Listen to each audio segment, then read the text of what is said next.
तू कर सुना सुना भोले बाबा न दशहरा कार पैदल हम आइबो बाबा तोहरो दुआर बना दस में कहबार। प्रेम से बोलो शिव शंकर भगवान की।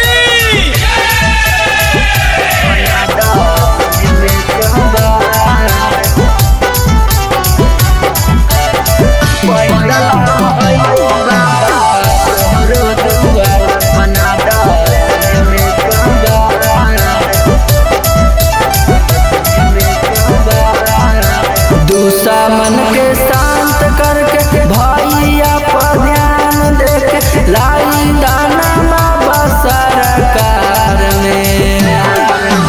दुश्मन के शांत करके भैया पर ध्यान देके लाई दाना बाबा सरकार में।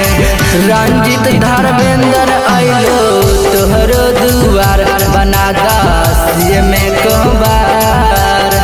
राहुल बिलेंदर आइलो तोहरो दुआर बना दस